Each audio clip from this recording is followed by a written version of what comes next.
नमस्कार, बिहार की बात में आपका स्वागत है। मैं हूं पंकज कुमार। इस खास पेशकश में चर्चा करेंगे कि क्या राष्ट्रीय लोक मोर्चा महागठबंधन का हिस्सा बनने जा रही है। जी हां, ये खबरें बड़ी तेजी से फैल रही हैं। सवाल यह है कि महागठबंधन में पहले से ही सिर फुटौल सीटों को लेकर के जारी है। वैसे अगर आप आरजेडी के बड़े नेताओं से बात करें तो उनका कहना होता है कि ये सिर्फ मीडिया क्रिएशन है। हैरान मत होइएगा, हमारे साथ राष्ट्रीय लोक मोर्चा भी जोड़ रहा है। बड़ा सवाल ये उठता है कि इतने कम दिनों में उपेंद्र कुशवाहा पाला क्यों बदलना चाह रहे हैं। और जो चर्चा मुकेश सहनी को लेकर के हो रही थी कि मुकेश सहनी महागठबंधन छोड़ करके एनडीए में जा सकते हैं, अब मुकेश सहनी तो अमित शाह के इस्तीफे की बात कर रहे हैं। मतलब क्या समझा जाए कि अब मुकेश सहनी को एनडीए के तरफ नहीं जाना है और एनडीए का एक घटक दल राष्ट्रीय लोक मोर्चा महागठबंधन में शामिल हो रहा है। उपेंद्र कुशवाहा क्या राज्यसभा की सीट छोड़ देंगे? आखिरकार महागठबंधन क्या उन्हें सौंप रहा है जिस वजह से उपेंद्र कुशवाहा महागठबंधन की तरफ आना चाह रहे हैं? और जहां तक सवाल है महागठबंधन के भीतर, तो क्या वाकई कांग्रेस और आरजेडी में सब कुछ ठीक हो गया है? कांग्रेस को जितनी सीटें चाहिए और आरजेडी जितना देने को तैयार थी, क्या लगभग बातें पूरी हो चुकी है? अगर ये पूरी हो चुकी है तो कांग्रेस क्यों नहीं तेजस्वी यादव को मुंह खोल करके कह रही है कि आप ही महागठबंधन से सीएम के उम्मीदवार हैं? तो ऐसे कई सवाल हैं और एक महत्वपूर्ण सवाल यह है कि आरजेडी ने क्या तय कर रखा है कि वो कांग्रेस को कितनी सीटें देने जा रही है। आरजेडी जो है वो राष्ट्रीय लोक मोर्चा आती है तो उसको कितनी सीटें देगी। इन तमाम चीजों के बारे में हम बात करने जा रहे हैं। लेकिन आइए पहले आपको सुनाते हैं मुकेश सहनी क्या कह रहे हैं, शक्ति यादव क्या कह रहे हैं, उसके बाद हम शुरू करेंगे चर्चा। एआईपी पार्टी के पास एक अपना वोट है। राज्य में जितने भी घटक दल है सभी लोग अपने अपने समय पर चुनाव लड़ रहे हैं। राज्य में अकेले उपचुनाव जो होता है और उपचुनाव में सभी पार्टी के पास अपना वोट बैंक कितना है, कौन क्यों देते हैं वोट, वो सबको पता है। तो हमारी पार्टी भी 3 बार उपचुनाव लड़े हैं, कहीं 25,000, कहीं 30,000, कहीं 10,000 वोट लाए हैं। उसी तरीके से चिराग पासवान जी की भी पार्टी लड़े हैं कि उनको 3 बार कितने वोट मिला है। कांग्रेस पार्टी भी चुनाव लड़े हैं, आरजेडी भी लड़े हैं, हम पार्टी भी लड़े हैं पिछले 5 साल में उपचुनाव अकेले। तो सबका आप देखिएगा तो हम सबसे ऊपर है। अकेले की अगर बात हो तो हम सबसे ऊपर हैं और यही आधार होता है। हमारे लोग वोट हमको क्यों दे रहा है उसका भी रीजन है, क्योंकि ये पार्टी जो है एक समाज के आंदोलन से बना है पार्टी, और वो समाज बिहार में 22 उपजाति से जाने जाते हैं और 14% की आबादी है। सरकारी आंकड़ा भले 10% है, लेकिन हम लोग मानते हैं कि 14% है। और उन लोग हर बार वोट हमको दिए हैं और एक रीजन के साथ दिए कि मैं अपनी पार्टी को खड़ा करेंगे, हमारा नेता मुकेश सहनी है, हम उनके साथ रहेंगे, मेरा नेता नहीं मेरा भाई है, मेरा बेटा है। सरकार 20 साल खटारा गाड़ी 15 साल में सरकार नहीं परमिशन देती है खटारा गाड़ी चलाने का, ये तो 20 साल का हो गया जी। सीटों को लेकर भी महागठबंधन में काफी उस सीट पर बैठेंगे तो सीट की बात हो जाएगी। मुकेश सहनी ने कह दिया कि मुकेश सहनी आदरणीय नेता हैं और वो चीजें अगर गठबंधन के हित में कह रहे हैं तो स्वाभाविक तौर पर सीट पर बैठेंगे तो सीट की बात हो जाएगी। जनमन ने भी कहा है कि 12 सीट बिहार में चाहिए। इंडिया ब्लॉक के जितने भी घटक दल हैं सबके साथ समन्वय पूर्व से ही जारी है ना। 28 साल का रिश्ता कांग्रेस पार्टी से है, बताने की आवश्यकता है क्या? तो शक्ति यादव को आपने सुना। मुकेश सहनी आदरणीय नेता है, 28 साल से कांग्रेस से संबंध है और अभी राष्ट्रीय लोक मोर्चा को लेकर के हमारी एक आरजेडी के नेता से बात हुई। उन्होंने कहा हैरान मत होइएगा, राष्ट्रीय लोक मोर्चा भी हमारे साथ बात कर रहा है, हमारे साथ जुड़ सकता है। तो क्या ऐसा होने जा रहा है क्या? और मुकेश सहनी जो कह रहे हैं कि उपचुनाव में हमारा वोट चिराग पासवान की पार्टी से भी ज्यादा आया, हिंदुस्तानी आवाम मोर्चा से भी ज्यादा आया, तो उस आधार पर सीट तय होना चाहिए ना। तो क्या माना जाए कि मुकेश सहनी अभी भी सीट बार्गेन करना चाह रहे हैं? उनको यह लग रहा है कि मेरा अलग से वोट बैंक चिराग से ज्यादा है तो मुझे उनसे ज्यादा सीट क्यों नहीं मिलनी चाहिए। और यही बात वो लोकसभा चुनाव से पहले एनडीए के साथ भी कर रहे थे। जिसमें वो कामयाब नहीं हो पाए थे। और वो जो एनडीए के साथ सीट मांग रहे थे, जो मेरी जानकारी है, वो नहीं मिल पाई। एनडीए सिर्फ एक सीट ऑफर कर रही थी।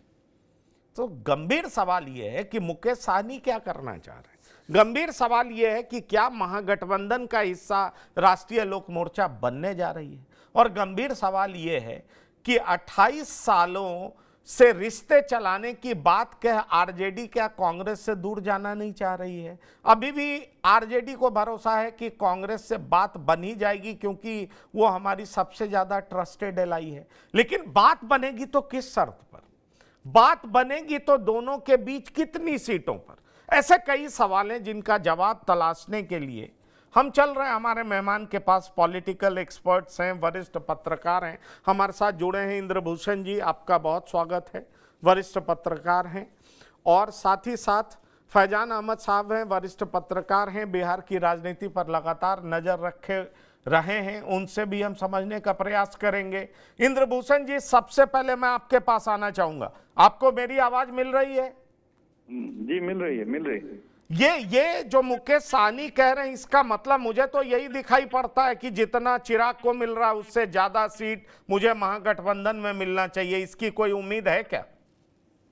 देखिए, मुकेश सहनी और उपेंद्र कुशवाहा बिहार की राजनीति के दो ऐसे शख्स हैं जो कहाँ जाएंगे, क्या करेंगे, कितनी सीट लेंगे, कितने सीट लेना है, ये सब कुछ भी बड़ा अटपटी टाइप के नेता हैं लोग।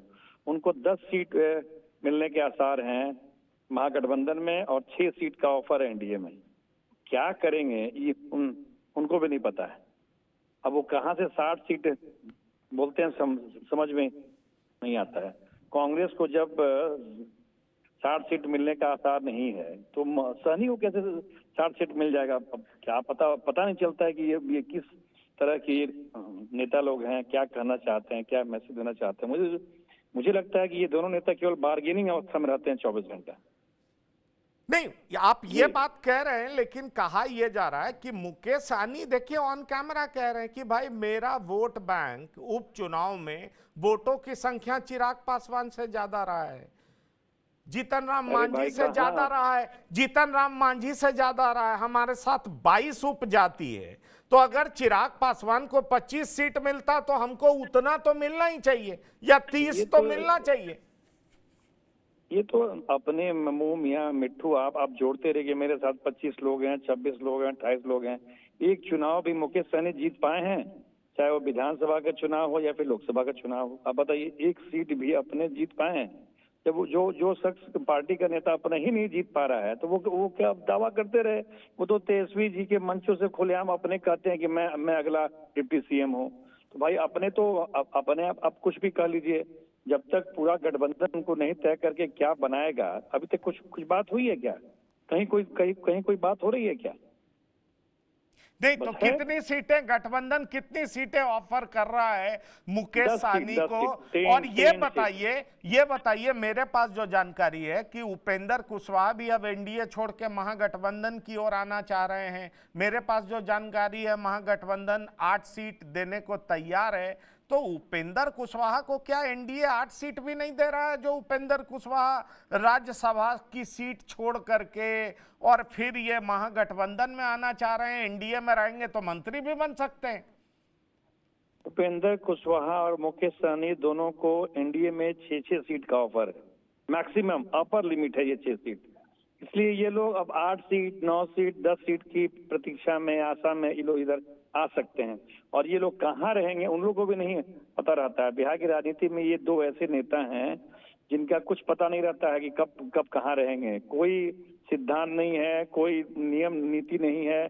सीट चाहिए, बार्गेनिंग पावर अपने आप को हमेशा बनाए रखना है। यही कारण है कि दोनों के पैरेलल कई नेता खड़े हो रहे हैं। मैं तो जी नहीं, हेमंत सोरेन भी 12 सीट की मांग कर रहे हैं। ये सीधी बात नजर आ रही है। हेमंत सोरेन को 12 चाहिए, इनको ये 60 मांग रहे हैं, कांग्रेस 70 मांग रही है, लेफ्ट को भी 50 से कम नहीं चाहिए, और खुद आरजेडी 150 सीट पे लड़ना चाहती है। कैसे ये सेटल होगा पूरा मामला? नहीं, मैं आपको बता देता हूं। अभी जो महागठबंधन में जो 6 दल हैं उनका जो सीट का समीकरण है 140 से 50 आरजेडी, 50 से 60 कांग्रेस, 30 से 35 तीनों वाम दल और 10 सीट से 8 सीट सहनी।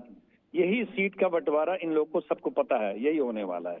इसमें से कोई 7वां दल आएगा तो सब में से थोड़ा थोड़ा कट होगा, यही है।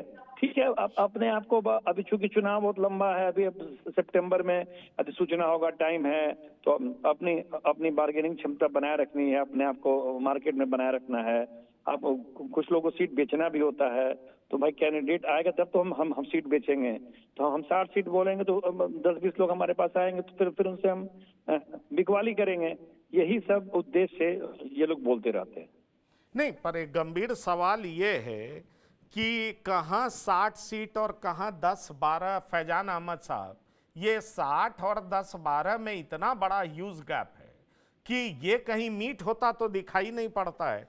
तो इसका मतलब ऐसी पार्टियां, अब देखिए राष्ट्रीय लोक मोर्चा के नेता राज्यसभा चले गए और उनकी चर्चा चल रही थी कि वो मंत्री बन सकते हैं, और जिस तरीके से एनडीए कंसर्न्ड है कि कुशवाहा समाज हमसे टूट ना जाए, एक तरफ सम्राट चौधरी को बीजेपी आगे बढ़ा रही है, दूसरे तरफ उपेंद्र कुशवाहा को राज्यसभा भेज चुकी है, उनके मंत्री बनने की भी चर्चा थी। लेकिन ये खबरें बड़ी तेजी से वायरल होने लगी कि उपेंद्र कुशवाहा महागठबंधन में जा सकते हैं, और वजह यह है कि एनडीए में उनको बहुत तवज्जो नहीं मिल रहा। उपेंद्र कुशवाहा ज्यादा से ज्यादा सीटें चाहते हैं, और अभी इंद्रभूषण जी ने बताया 6 से ज्यादा सीट एनडीए में मिलेगा नहीं, इसलिए उपेंद्र कुशवाहा 10, 12, 15 सीटों की चाहत में महागठबंधन में जाना चाह रहे हैं।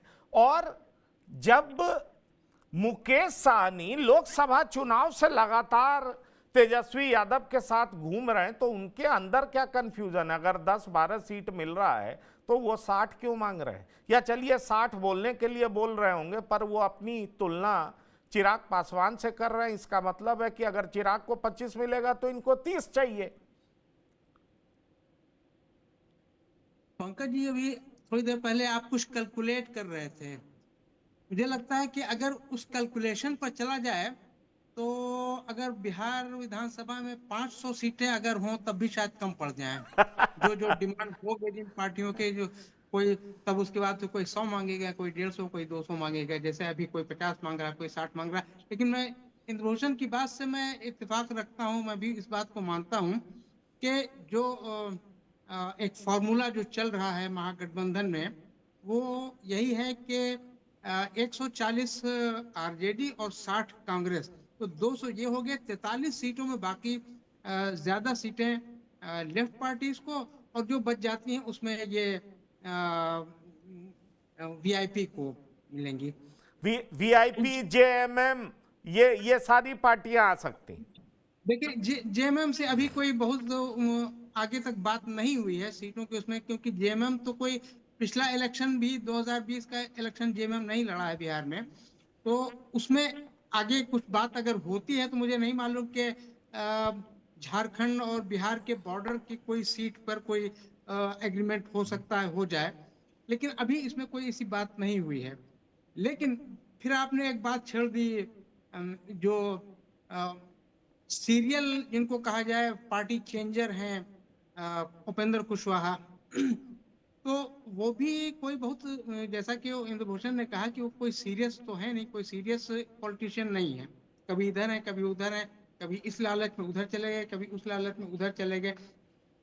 अगर वो अभी एनडीए में है और एनडीए में 5-6 सीटें का ऑफर है तो ये सही लगता है, क्योंकि एनडीए में बहरहाल वो है तो उनको सीट तो दी जाएगी, चुनाव तो लड़ना ही है। लेकिन अगर उनको ये 5-6 सीटें पसंद नहीं है तो हो सकता है कि वो दूसरी तरफ जाने की कोशिश करें, लेकिन मुझे नहीं लगता कि वो दूसरी तरफ जाएंगे, क्योंकि बहरहाल वो एमपी हैं। तो अगर वो राज्यसभा की सीट छोड़ देंगे तो फिर कहाँ के मेंबर रहेंगे? आरजेडी तो उनको कोई राज्यसभा में नहीं भेजने जा रहा है ना, या कहीं वो लोकसभा का इलेक्शन तो अभी दूर है, 4 साल है, तो वो 4 साल तक फिर वो कहाँ रहेंगे? इसलिए मुझे नहीं लगता कि वो उधर से छोड़ के इधर आएंगे। राज्यसभा की सीट को तो बहरहाल नहीं छोड़ेंगे, जो 4, 5, 10 नहीं, आप ये बात ठीक कह रहे हैं, लेकिन कल उनकी पार्टी की कार्यकारिणी ने ये घोषणा कर दी कि भाई ये मुख्यमंत्री के दावेदार हैं, और ये बात मीडिया में जोरदार तरीके से छाई रही। हमारे साथ डॉक्टर संजय भी जुड़ गए। मैं इंद्रभूषण जी जी पंकज जी, ये मुख्यमंत्री के उम्मीदवार आज से नहीं हैं, लगभग 15 साल से हैं। और इसी चक्कर में वो देखिए, जब केंद्र में राज्य मंत्री थे तब भी वो हमेशा इसी उसमें लगे रहते थे जुगत में कि कैसे हम बिहार के मुख्यमंत्री बन जाए। लेकिन ये पार्टी तो है नहीं बिहार में, फैजान कोई साहब, पार्टी की आप हैसियत नहीं आप आप जो कह रहे हैं वो बिल्कुल ठीक है, लेकिन एनडीए में कोई ऐसा घटक दल तो है नहीं जिसका नेता कहता हो कि हम मुख्यमंत्री के उम्मीदवार हैं इंद्रभूषण जी। ये तो क्लियर कट बगावत है ना कि उनकी पार्टी अगर कह रही है कि ये मुख्यमंत्री के उम्मीदवार हैं, इसका मतलब है कि ये कुछ और सोच रही है। और मेरी जानकारी में ये 10 से ज्यादा सीटें महागठबंधन से चाह रही है। कैसे देख रहे हैं आप इंद्रभूषण जी?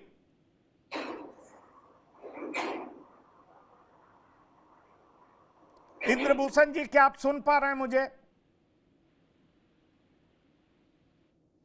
लगता नहीं है उन तक आवाज पहुंच रही है। डॉक्टर संजय कुमार, मैं आपसे ये पूछना चाहूंगा, ये आरएलएम को क्या हो गया? अभी तक इंपॉर्टेंट घटक दल, फिर आरएलएम अब पाला बदलने की बात कर रही है। आप इसको महज बार्गेनिंग टैक्टिक्स देख रहे हैं या कुछ और देख रहे हैं? क्या फिर से लग रहा है उपेंद्र कुशवाहा को कि कुशवाहा समाज अगर आरजेडी के साथ जुड़ गया तो उपेंद्र कुशवाहा के भविष्य के लिए, उनकी राजनीति के लिए बेहतर संभावनाएं हैं?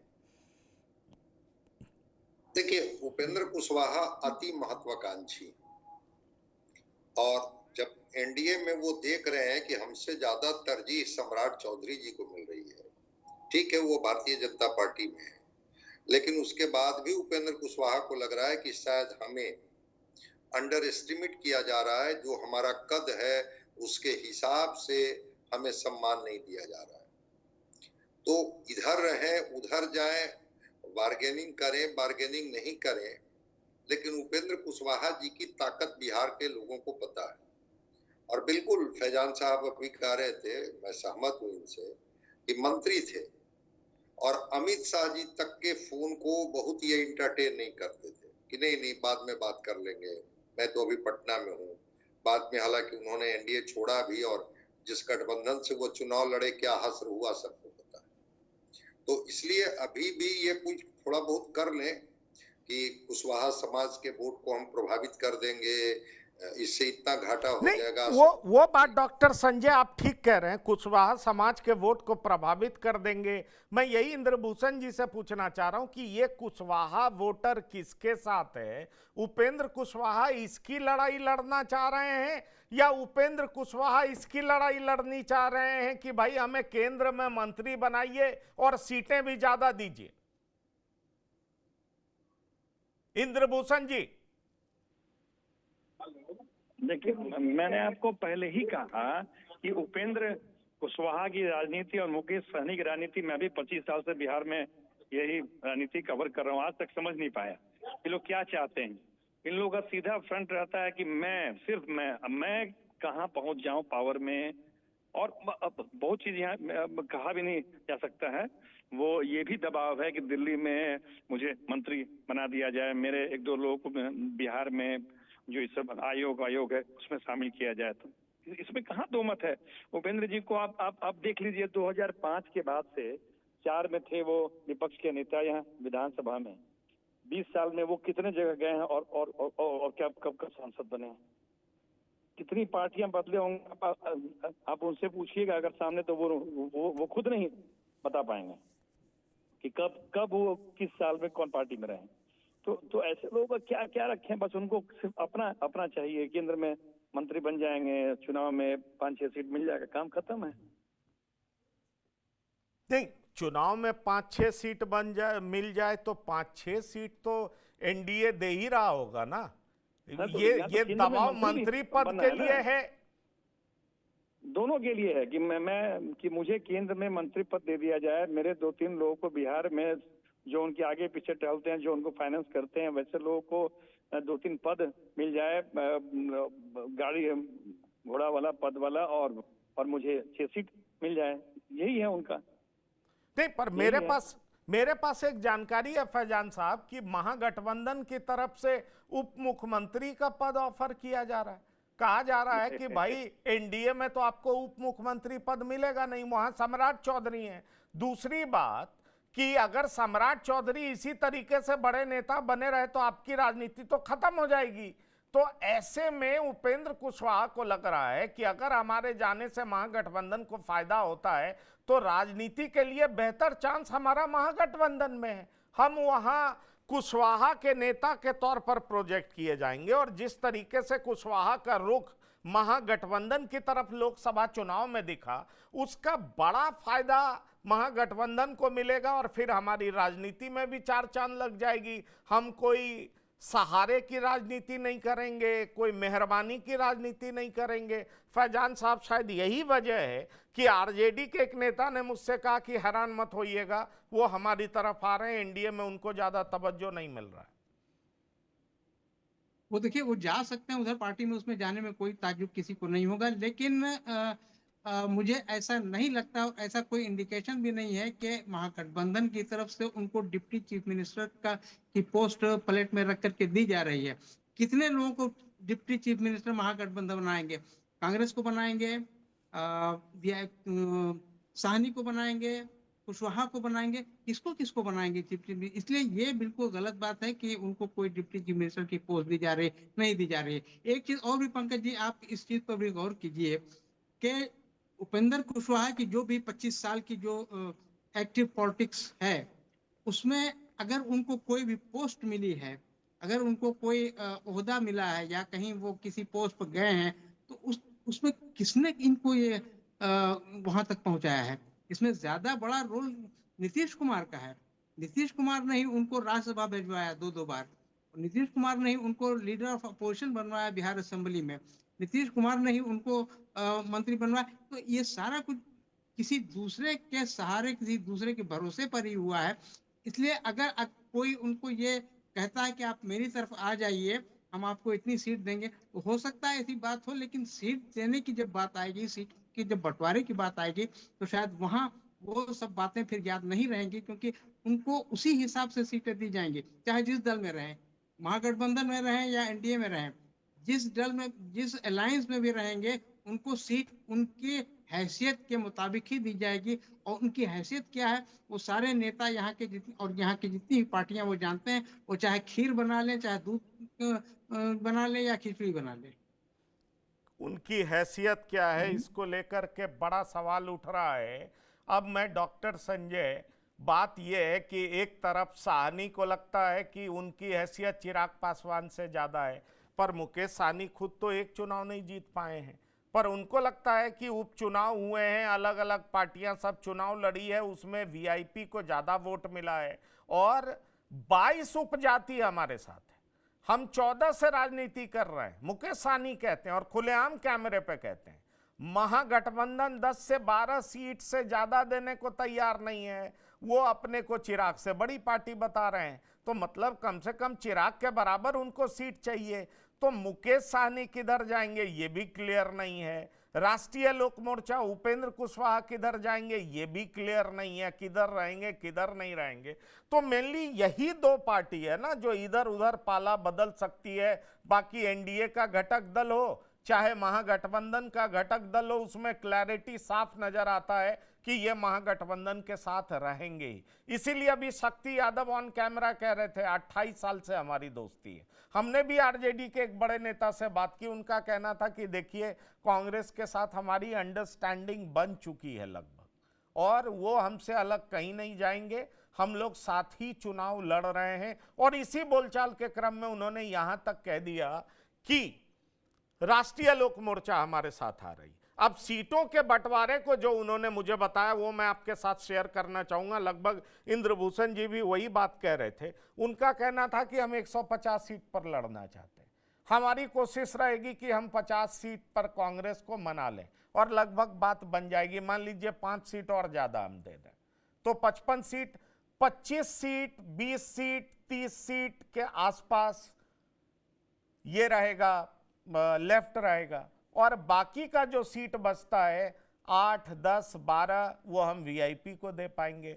मतलब आरजेडी 143 से 150 के बीच में कहीं रहेगी, और अगर राष्ट्रीय लोक मोर्चा आ जाती है तो 7-8 सीट उसको, मतलब 100 सीटों को बांटा जाएगा, जिसमें 50 से 55 कांग्रेस, 20 से 30 के बीच में लेफ्ट, बाकी बचे सीटों को इन सभी पार्टियों में बांट दिया जाएगा। तो क्या साहनी जो इस तरह की बड़ी बात कर रहे हैं उसके पीछे सिर्फ बार्गेनिंग है और कुछ नहीं है? ये मैं आपसे जानना चाहता हूं। नहीं, आप ही के अर्थमेटिक को जरा मैं समझूंगा। आप कह रहे हैं कि 150 पर आरजेडी लड़ेगी और 55 पर कांग्रेस अगर लड़ती है तो 205 तो ऐसे ही हो जाता है।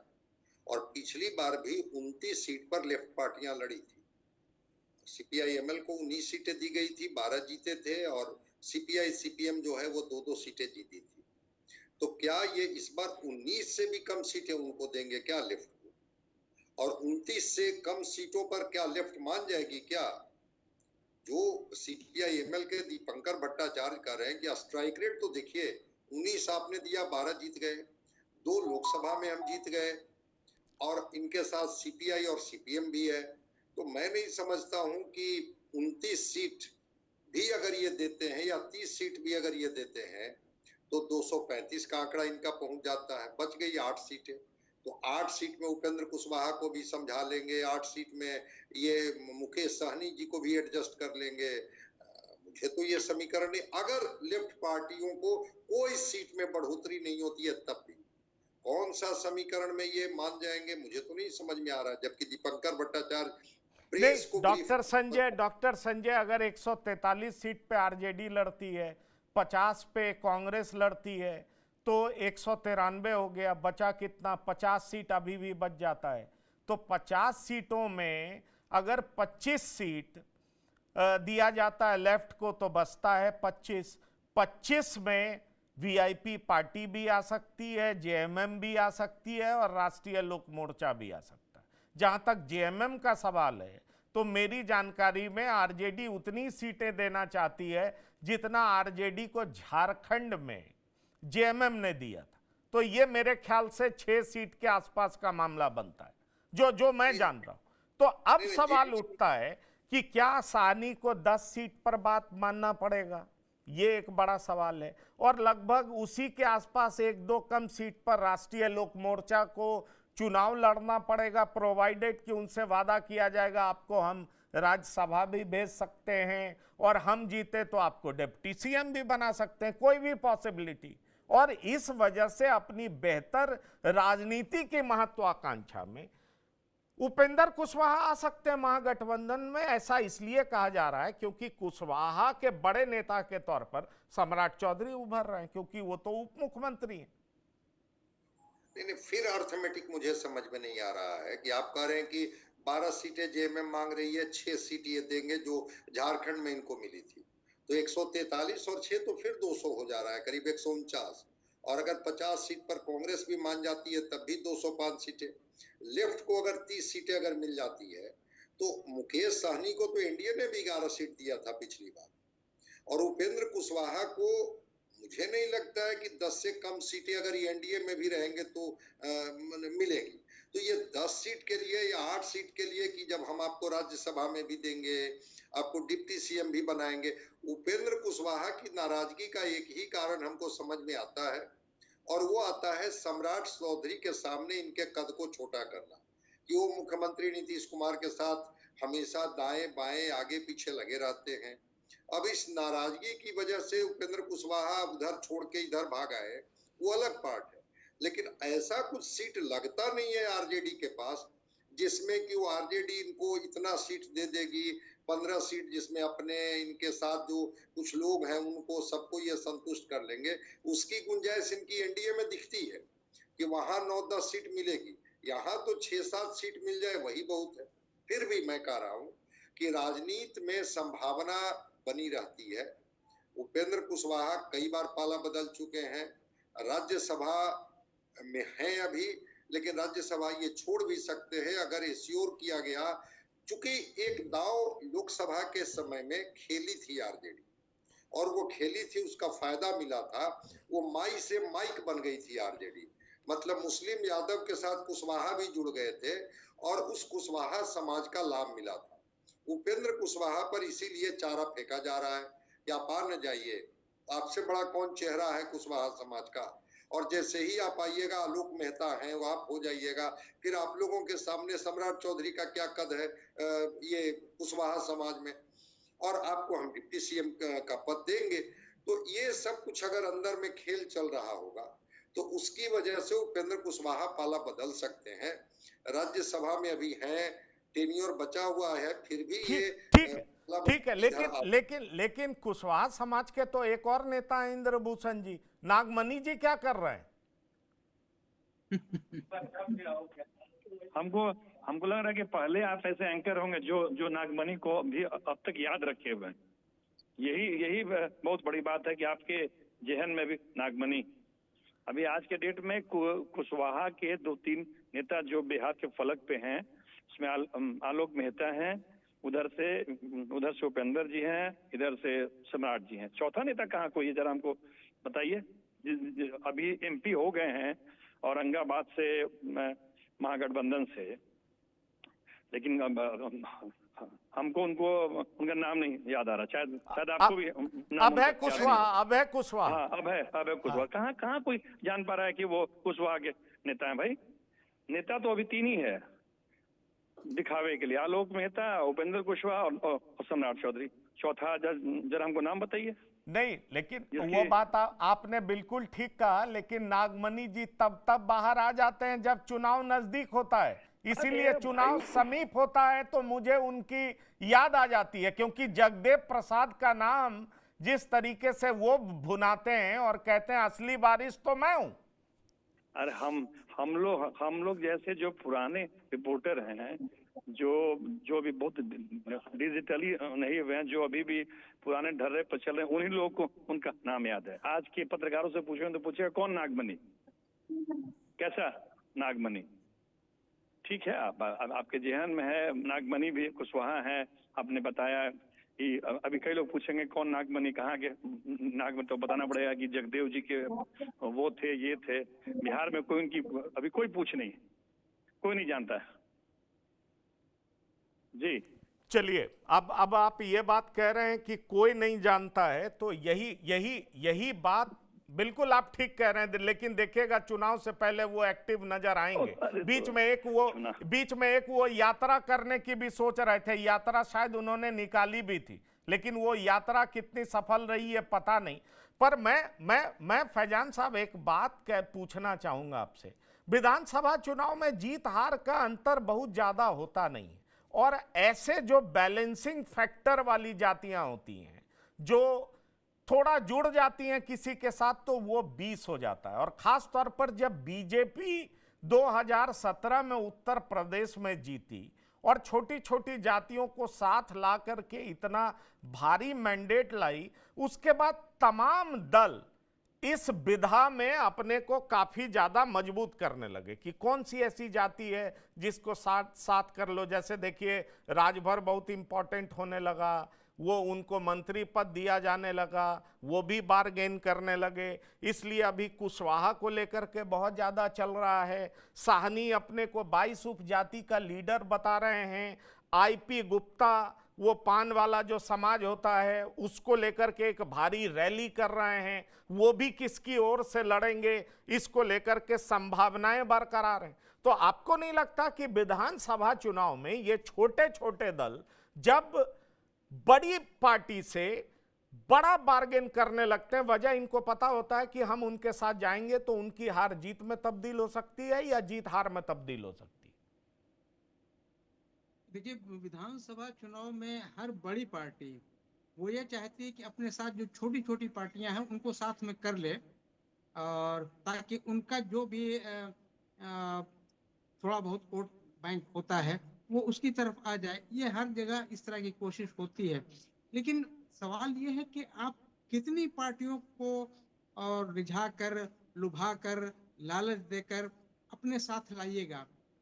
बिहार में विधानसभा चुनाव में जो पिछला विधानसभा चुनाव था, उसमें लड़ने वाली पार्टियों की संख्या 200 से ज्यादा थी।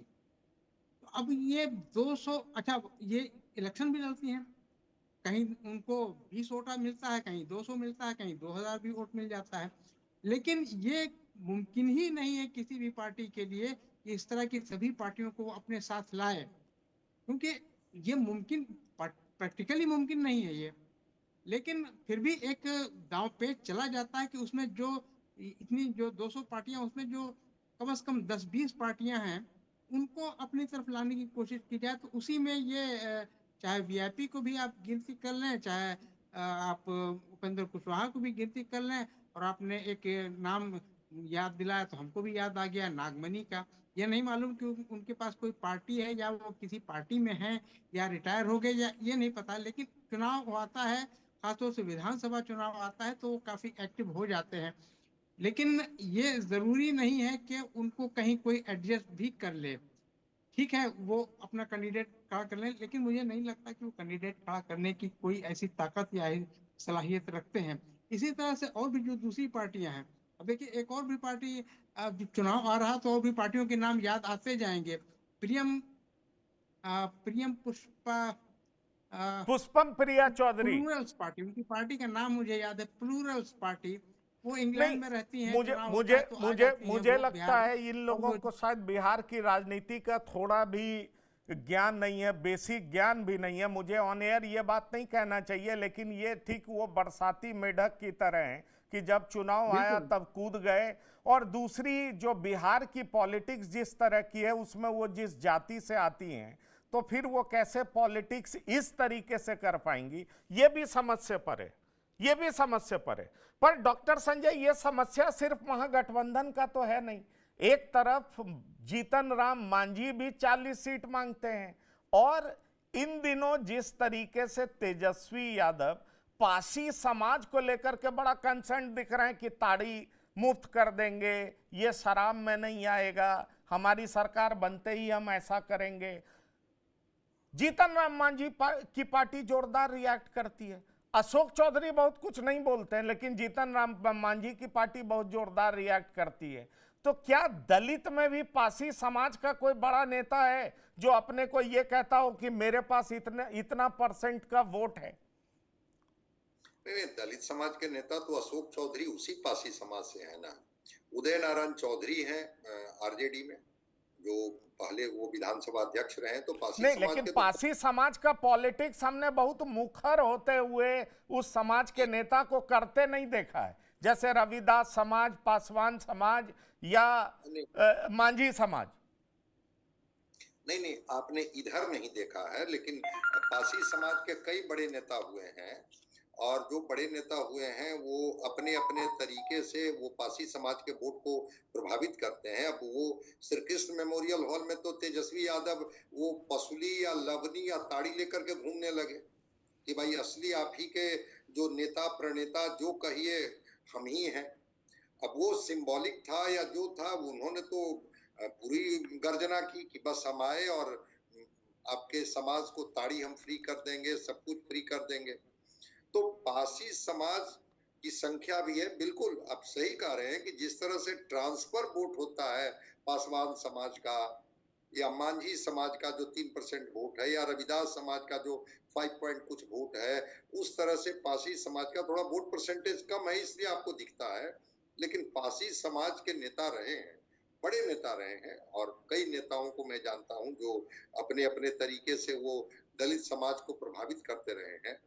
तो पासी समाज भी साधने की कोशिश अशोक चौधरी के माध्यम से एनडीए करेगी, इधर उदय नारायण चौधरी हैं, उनके माध्यम से आरजेडी के लोग करेंगे, और भी कई लोग हैं जो पासी समाज से आते हैं जिन पर की पार्टियां दांव लगाती है। अभी जो एक सवाल आ रहा था कि चुनाव के वक्त में इतनी पार्टियां, बाद में देख रहा था वो जो हिंद सेना बनाए हैं ये जो आईजी थे, उन्होंने कहा कि शिवदीप लांडे। बिल्कुल, अब वो शिवदीप लांडे कह रहे हैं कि बिहार से परिवारवाद को खत्म कर दें। अब एगो पांडे जी पहले से परिवारवाद खत्म कर रहे थे, अब इधर से लांडे जी परिवारवाद खत्म कर देंगे। तो अभी कितने लोग आकर के क्या क्या कर देंगे बिहार में। अभी फैजान साहब, इनको पूरा याद है पुष्पम प्रिया चौधरी का नाम, कि देखिए वो चुनाव आएगा तो फिर वो प्रकट हो जाएंगी। और वो फिर वो एक अलग गणित बताएगी कि हम तो सारी सीटों पर जीत हमारी निश्चित है।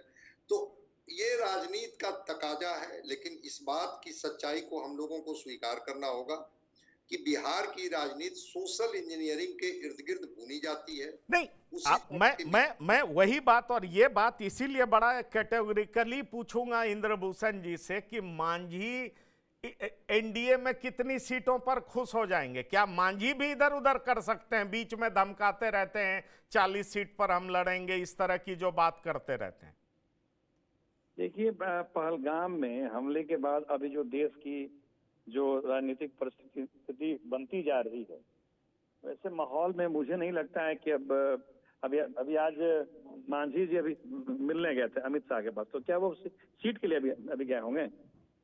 ऐसा थोड़ा ही है। अब ठीक है, लोग आपको मैं पहले ही बोला कि बार्गेनिंग पावर अपना बढ़ाए रखने के लिए और अपने सीट की कैंडिडेट की खरीद बिक्री के लिए ये लोग दबाव अपना बनाए रखते हैं।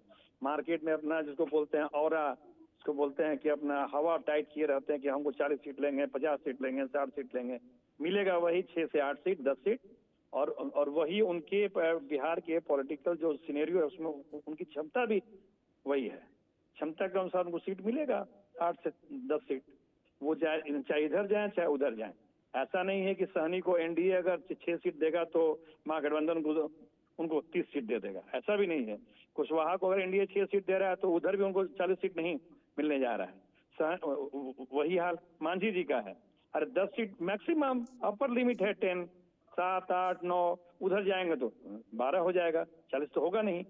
तो सबको ये बात समझ है, लेकिन है अपने आप को मार्केट में बनाए रखना है, अपनी बार्गेनिंग क्षमता को कंट्रोल रखना है, ताकि वही मैं फिर बोल रहा हूँ, सीट बेचने के लिए, पैसा कमाने के लिए, जो अभी पीके ने आरोप भी लगाया कि अशोक चौधरी ने अपनी बेटी के लिए सीट बेच के मैंने पैसा से खरीद लिया टिकट, बस वही है, वही सब चल रहा है। नहीं तो ये बताइए कि जिस तरीके से पारस ने एनडीए से किनारा किया, कल बयान दे दिए ये तारकिशोर प्रसाद की पारस एनडीए में बने रहते तो अच्छा रहता, पर महागठबंधन में पारस के लिए कोई जगह दिख रही है क्या? और अगर जगह दिख रही है तो कितनी सीटें उनको भी मिल सकती? मैंने फिर कहा वो चिकन बैलेंस है। कहीं नहीं कहीं ये बात छन के आ रही है, छन के कि चिराग पासवान को लोगों ने सीएम का जो होता है ना कि आप सीएम बन सकते हैं, ये उनको पिलाया जा रहा है। तो मान लीजिए कि अगर उनकी माँ भी चाहती होंगी कि भाई मेरे जीते जी मेरा बेटा सीएम बन जाए, या उनको भी लग रहा है 5 सीट आने के बाद कि मैं बहुत लोकप्रिय हो गया हूँ, तो उनकी लोकप्रियता हम लोग 2020 के विधानसभा चुनाव में देख चुके हैं कि 1 सीट आया था। तो वैसी परिस्थिति में अगर चिराग का दिमाग गड़बड़ाया और वो सीएम बनने के लिए कांग्रेस और जनसुराज के साथ चले गए, तो वैसी परिस्थिति में तो फिर पारस जी की कीमत बढ़ जाएगी ना। तो वो पारस जी को चिकन बैलेंस में एनडीए यूज कर रहा है। बिल्कुल सही कह रहे हैं आप। जैसे ही चिराग इधर उधर देखने लगते हैं तो कभी उनकी मीटिंग दिलीप जायसवाल से हो जाती है, कभी जेपी नड्डा से हो जाती है, और जैसे ही चिराग स्टेबल एलाइज दिखने लगते हैं बस एनडीए पारस को गुड बाय कहने लगती है। लेकिन सवाल उठता है फैजान साहब, अगर चिराग बने रहते हैं एनडीए में तो पारस की संभावना महागठबंधन में कितने सीटों की दिखाई पड़ रही? क्योंकि उनके साथ भी तो सूरजभान सिंह हैं, और पारस के परिवार में भी 2 लोग दावेदार हैं, एक उनके सुपुत्र होंगे, एक रामचंद्र पासवान जी के सुपुत्र होंगे जो कि दिवंगत हो गए रामचंद्र जी। फिर इस तरीके से 4-5 सीट तो मिनिमम इनको भी चाहिए। हाँ, लेकिन अभी तक का जो अंदाजा लग रहा है उसमें तो नहीं लग रहा है कि उनको कोई एक भी सीट देने जा रही है, क्योंकि देखिए उनको जो ऑल पार्टी जो अपने एलाइज की महागठबंधन ने बुलाई थी मीटिंग, उसमें भी उनको नहीं बुलाया गया। और जब पूछा गया तेजस्वी से तो तेजस्वी यादव ने कहा कि वो हम लोग आपस में मिलकर के पहले बात कर लेंगे कि उनको इसमें शामिल करना है, तब उसके बाद फिर उनको बुलाया जाएगा। तो अभी उनका कोई स्कोप नहीं लग रहा है। लेकिन जैसा कि इंद्रभूषण ने कहा कि अगर उधर चिराग पासवान कुछ इधर उधर करते हैं कि इधर चले जाएंगे उधर चले जाएंगे या अकेले लड़ लेंगे मुख्यमंत्री बन जाएंगे, तो ऐसी सूरत में स्कोप बन जाएगा यानी पारस जी का स्कोप बन जाएगा और उनको चाहे ये महागठबंधन में और चाहे एनडीए में कहीं ना कहीं जरूर जगह मिल जाएगी। बस लेकिन वही कंडीशन, शर्त वही है कि चिराग पासवान कहीं इधर उधर हो तभी उनको ही मिलेगा, वरना वो जहाँ के हैं वहीं रहेंगे। नहीं, पर मेरी जानकारी यह है कि महागठबंधन उनको 2 सीट सौंपना चाहती है और पारस ने लंबा चौड़ा लिस्ट सौंप दिया महागठबंधन को। तेजस्वी नाराज हो गए, इसीलिए वो अलग से बात करना चाहते हैं। अब 2 सीट में पारस अपने बेटे को लड़ाएं, भतीजे को लड़ाएं, उधर सूरजभान सिंह को भी बैठे हुए मन नहीं लग रहा। उनको लग रहा है कि राजनीतिक ताकत से दूर जीने का मतलब आज के जमाने में बकरी के तरह जीना है, और वो बकरी के तरह जीना नहीं चाहते हैं, वो राजनीति में आना चाहते हैं। अब बाहुबल तो दिखा नहीं पाएंगे क्योंकि वो जमाना रहा नहीं। तो सवाल ये उठता है डॉक्टर संजय कि 2 सीट पर पारस को मानना पड़ेगा, तब हो सकता है एक भतीजे को दे दें, एक सूरजभान सिंह के भाई को लड़ा दें या पत्नी को लड़ा दें। देखिए, पारस जी इंतजार करेंगे और फिर मैं दोहरा रहा हूं, बिल्कुल मैं सब लोगों से सहमत हूं कि वो चिराग पासवान के रुख के अनुसार एनडीए में पारस जी का कद बढ़ेगा या इनका कद जो है वो छोटा हो जाएगा। मैं कई बार उनसे पूछा व्यक्तिगत रूप से, जब मेरी मुलाकात हुई, प्रिंस राज भी थे, पारस जी भी थे, तो जब वो 14 अप्रैल को ये कर रहे थे तो उन्होंने कहा कि देखिए हम एनडीए छोड़ने की घोषणा करेंगे लेकिन किसी दल में जाने की बात हम नहीं करेंगे। फिर जब महागठबंधन की बैठक चल रही थी, निमंत्रण को लेकर के भी मैंने पूछा तो उन्होंने कहा कि नहीं, जब मैं इंडिया गठबंधन में हूं ही नहीं तो मुझे निमंत्रण कहां से मिलेगा। तो पारस जी इंतजार कर रहे हैं और वहां भी चिराग पासवान की महत्वाकांक्षा, उनको एक जो दिखाया गया सपना, युवा हैं, दलित हैं, आपके नाम पर 19% दलितों की गोलबंदी हो जाएगी, रामविलास पासवान के वारिस हैं, एक संभावना आप में दिखती है, इस बार नहीं तो अगली बार आपको तो लड़ाई लड़नी होगी। तो अगर चिराग पासवान ने कुछ वैसा तय कर लिया जिसका एक समीकरण बताया जा रहा है कि प्रशांत किशोर, कांग्रेस और चिराग मिलकर के भी कोई एक बना सकते हैं गठबंधन चुनाव में और वो लड़ सकते हैं, तो ऐसी स्थिति में फिर पारस जी को एनडीए में ही थोड़ी सीटें मिल जाएगी उनको बैलेंस करने के लिए। और जहां तक इंडिया गठबंधन की बात है तो अभी तो हम लोग सारा अर्थमेटिक पर बात कर रही है ना कि जो लेफ्ट पार्टियां उनके साथ मजबूती से है, जो कांग्रेस उनके साथ खड़ी है, खुद आरजेडी को जो इसको अपना सीएम बनाना है, ये जब सीट का बंटवारा ये प्रसाद की तरह सब में कर देगी तो फिर ये लड़ेगी कहां और किस सीट पर लड़ेगी।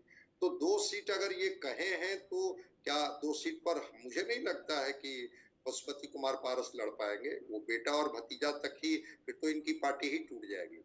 सूरजभान सिंह की महत्वाकांक्षा और उन्होंने जो उस सीटों का नंबर लेकर के घूम रहे हैं कि भाई इतने लोगों को तो हम लड़ाएंगे ही लड़ाएंगे, तो उस स्थिति में थोड़ा वेट एंड वॉच करेंगे। इंडिया गठबंधन 2-1 सीट पर ये कॉम्प्रोमाइज नहीं करेंगे। बिल्कुल।